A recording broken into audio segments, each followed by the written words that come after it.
नमो कृष्णाय नमो श्री गुरवे परम ब्रह्मणे। थरे ठाकुर निगमानंद निजर शिष्य मानक सहित बसी सत्संग करुथांती। एही समय जने शिष्य गुरुदेव को प्रश्न कले, कहले ठाकुर ब्राह्मण किए, ब्राह्मणर लक्षण कौन? जो व्यक्ति ब्राह्मण आमे ताकु चिन्हिबु किपरि? ठाकुर निगमानंद हसिले एवं कहले, एक छोट कहानी कहूची, ताकू शुण, मन दे शुण।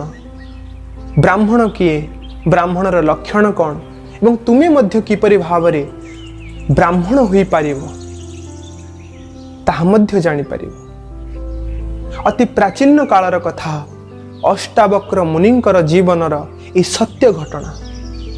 अष्टावक्र मुनि 12 वर्ष बयसर होइथांती। से सेतबेले छोट थिले। से देशर राजा जनक थांती। से दिने घोषणा कले जे राज दरबार रे एक विराट पंडित मानकर, विद्वान मानकर सभार आयोजन करा जाउछि। सेथिरे शास्त्रार्थ हेबो। जो व्यक्ति शास्त्रार्थ रे विजयी हेबो ताहाको पुरस्कार दिया जिवो, तांको पुरस्कृत करा जिवो। अष्टावक्र मुनिंकर पिता मध्य सेथिरे भाग नेले। से अनेक विद्वान पंडित मानंको शास्त्रार्थ रे हराई जययुक्त होई चली थांती, किंतु जणे विदेश रु आसीथिबा विद्वान को से पराजित करि पारु नथिले। ए संवाद अष्टावक्र मुनिंक पाखरे आसी पहुंचिला। छोट बालक पितांकर सहाय्य पाई सीधा सभा प्रति आगे चलिले। राज दरबार रे पहुंची सी अनुमति मागिले तांको मध्य राज दरबार रे प्रवेश करिवार, सभा रे प्रवेश करिवार अनुमति दिया जाऊ। तांको अनुमति मिलिगला। से जितेबेले सभा रे प्रवेश कले, अनेक विद्वान मंडली, अनेक पंडित मंडली सेठी पूर्वरु ही बसिथिले। अष्टावक्र मुनि को देखि समस्ते हसिबाकू लागिले। कहारी हस केही रोकी पारिले नाही। तार कारण थिला अष्टावक्र मुनिंक शरीर 8टी जगार बंका थिला। से दिव्यांग थिले। देखिबाकू एकदम साधारण बालक एवं शरीर एपरी बंका, किए बा न हसी रही परिबो। राजा जनक मध्य हसी उठिले। समस्तंकर हस सुनी अष्टावक्र मुनि मध्य हसी उठिले। राजा अचंबित हेले। कहले, आमे माने तो हसुछु, तार कारण आमको जना अछि। हे बालक, तुमे काहेकि हसुछ? अष्टावक्र मुनि कहले, हे राजन, मु भाबिथिली एठी पंडित मानकर सभा चलीछि, एठी विद्वान मानकर, ब्राह्मण मानकर एठी सभा चलीछि, किंतु मु तो देखुछि एठी केवल मोची माने ही बसिछन्ति, जे माने केवल शरीर को जानती, शरीर रे चमड़ा को केवल जानी पारुछन्ति। मोरे शरीर को देखि, मोरे दिव्यांग शरीर को देखि से माने हसुछन्ति। मु तो भाबिथिले माने ब्राह्मण ए माने मो भीतर थिबा सेही आत्मा को देखिबे, मो भीतर थिबा सेही सरल निष्कपट शुद्ध चिन्मय सत्ता को जानी आनंदित हेबे, मते स्वागत करिवे। किंतु एमानकर अटहास्य, एमानकर अज्ञानता ही जणाई देउछि एमाने केही ब्राह्मण नहंती। एमाने केवल शास्त्र ज्ञानी। एमाने शास्त्रर सेही पंक्ति को केवल बारंबार बारंबार पुनरावृत्ति करुछन्ति। सेहिथिरे ही निजको जय पराजित मने करुछन्ति। वास्तव रे एमाने केही एठी ब्राह्मण ही नहंते। ए भली मोची मानक सभारे आपणको भली विद्वान राजा किपरि भाबरे एठी बसी परिछि? राजा अचंबित हेले। छोट बालक ठारू ए भली ज्ञान गर्भक वाणी शुणी से लज्जित हेले। से पचारिले, तेबे ब्राह्मण किए? अष्टावक्र महामुनि कहले कि ब्राह्मण होउछि से जे शरीर ठारू ऊर्ध्वरे, शरीर मध्यरे, शरीर ठारू अलगा सेही चिन्मय सत्ता को जे जानी पारे, जे ब्रह्म को जाने से ही ब्राह्मण। ब्रह्म ज्ञान को जे उपलब्ध होइछि से ब्राह्मण। से सिना आपण को ज्ञान दे परिबो।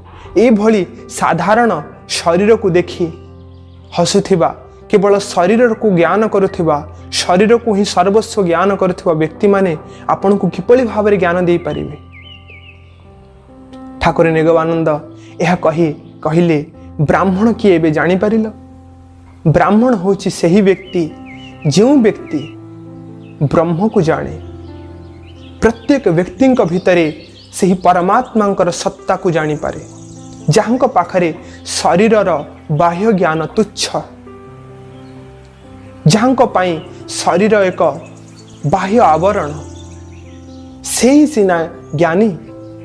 सेथिपाई तो श्रीमद् भगवत गीतारे भगवान श्रीकृष्ण कहती सर्वभूतेषु जेनेकम भावम अव्ययम मिख्यते अविभक्तम विभक्तेषु तज्ज्ञानम विद्धि सात्विकम। समस्त प्राणी मानक मध्यरे जे अखंड भाव रे विद्यमान, जो अखंड सत्ता, जो परमात्मा सत्ता को व्यक्ति चिन्ह पारे, से व्यक्तिर ज्ञान होछि सात्विक ज्ञान। से सात्विक ज्ञान दिने परम ज्ञान रे परिणत हेब।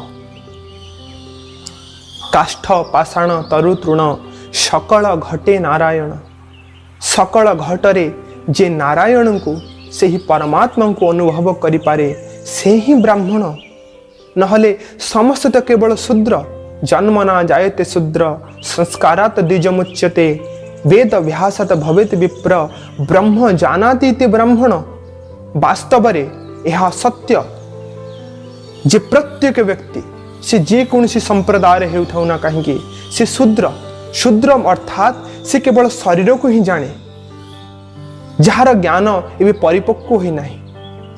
जे केवल शरीर को ही मु बोली ज्ञान करे से होछि शूद्र।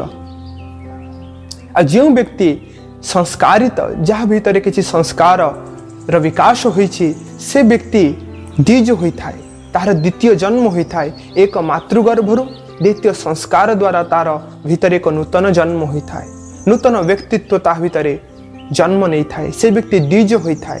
जितेबेले से शास्त्रार्थ शास्त्र ज्ञान वेदर ज्ञान को हृदयस्थ करे, कंठस्थ करे, सेतेबेले से विप्र बोलाए।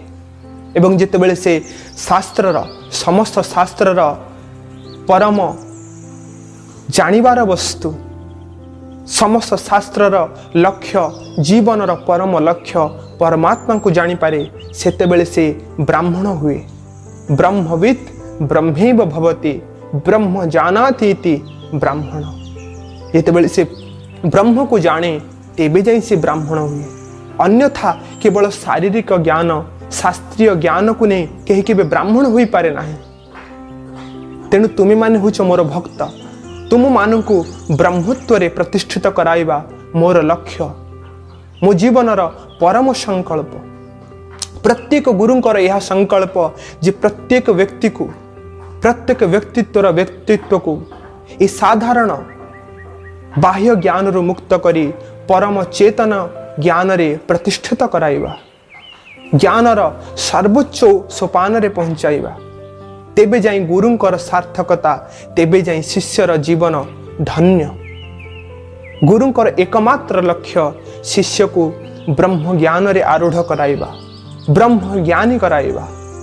ठाकुर निगमानंद यही भली भाव में शिष्य मान को बुझाई से दिन ब्राह्मणर लक्षण अत्यंत संक्षेप दे पारिथिले। जो व्यक्ति शरीर को नुहे शरीर भीतर थिबा से चेतना को देखे, व्यक्ति पापी कि पुण्यात्मा ताकू न देखी शरीर थिबा से निर्विकार चिन्मय सत्ता को देखे, व्यक्ति कला कि गोरा कि हिंदू कि मुसलमान इस समस्त भेदभाव को भूली जितेबेले से सार्वभौम ज्ञान रे प्रतिष्ठित हुए, जितेबेले देखे जे सर्वम खल्लु इदं ब्रह्म वासुदेव सर्वम विष्णुमयम जगत, सकल घटरे से जितेबेले नारायण को दर्शन करे सेतेबेले से जाई ब्राह्मण हुए। केवल कांधरे पैता पकाई देले समाजर स्वीकृति पाईगले कौन से ब्राह्मण कूल जन्म हेले कहीं केबे ब्राह्मण हुअंती नहीं। जेतेबेले से आत्मा को जाने, परमात्मा को जाने, इस समस्त जगत को वासुदेव सर्वम बोली जाने, इस समस्त जगत रे सी अखंड चिन्मय सत्ता को उपलब्धि करि पारे, ताहार काहारी प्रति भेदभाव रहे नहीं।